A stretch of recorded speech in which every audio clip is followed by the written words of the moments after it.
I would be glad to die for the Filipino.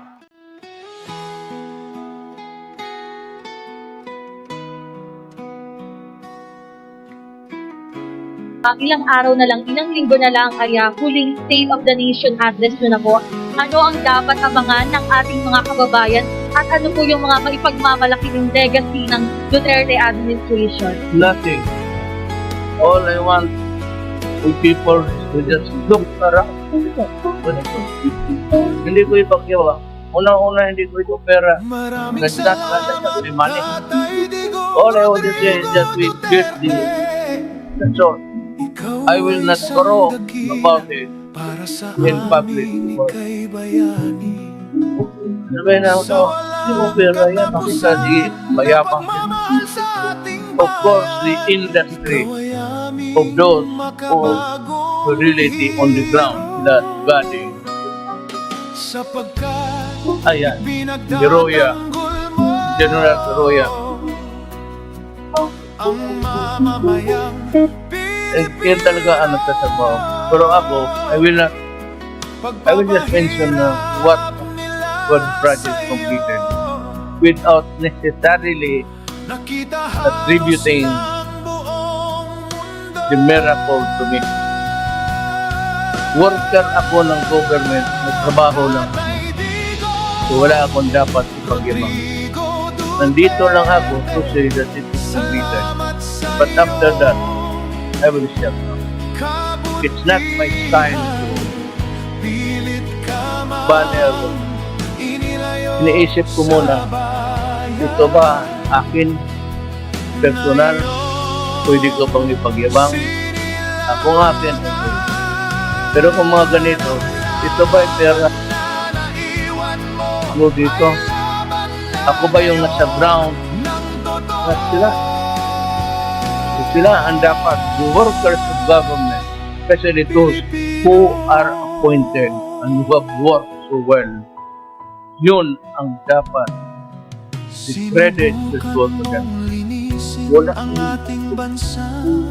Wala akong dinagdag na gusto sa bahay ko. Wala akong bakong gusto. Hindi ako dapat nag-invest ko. Hinigit ko talaga ang trabaho ko para sa bayan. The Bible says, there is a time to be great. Kagaya ko, presidente ako ngayon. I do not know why. But there will always be a time that I will be nobody. And that is sure to come. And maybe to die thereafter. There is always a time for plenty. But there is always a time for one. There is always time to be merry, happy, and a time to be sad. A time to be healthy, strong, kung bata ka pa. But as sure as the sun will rise in the east, we will get old and get weak and sick. There's a time to feast, but there's time to want. A time to be spending. May pera ka, but sometimes may problema. And a time for war, and a time for peace. And a time to be born, and a time to die.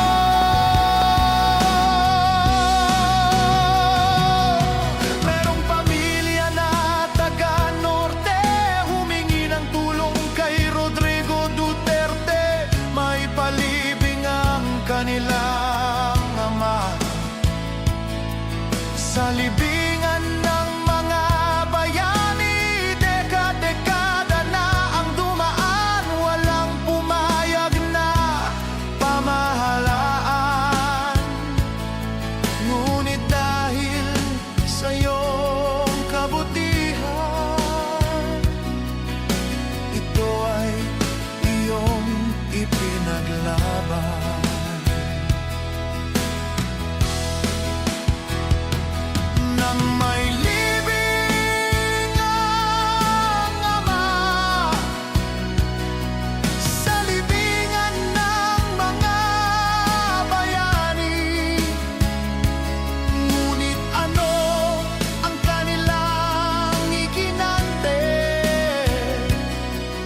Kinawawa ang mga Duterte.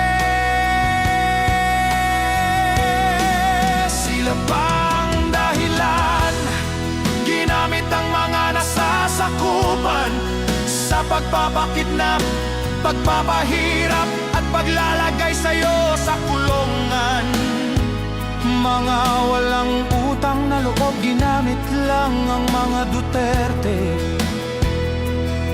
Sila pala ay mga hudas, mga taksil at walang budhi. Talamak na korupsyon at katiwalian, pagsimot sa pera ng bayan. Mga nakawan nitong pamahalaan, Duterte palagi pinagbibintangan.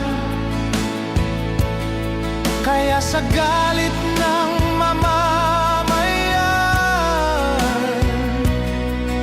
lumabas na sa mga lansangan upang magpahayag ng nararamdaman.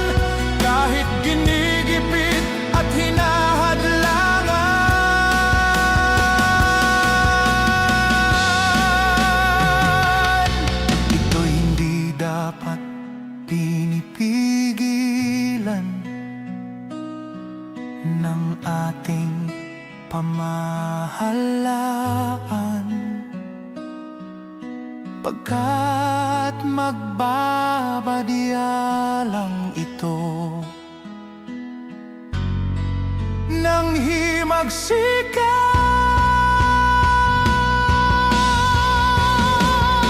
Maraming salamat, Rodrigo Duterte. Salamat sa iyong kabutihan. Pilit ka mang inilayo sa bayan na iyong sinilangan. Ang laban na naiwan mo ay laban na ngayon ng totoong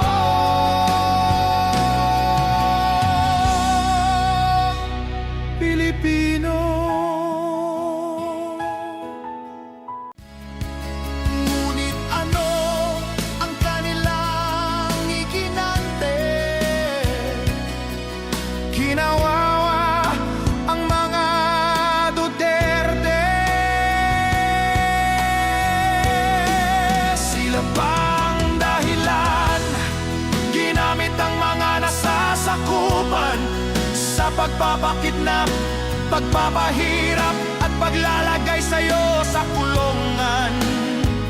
Mga walang utang na loob, ginamit lang ang mga Duterte.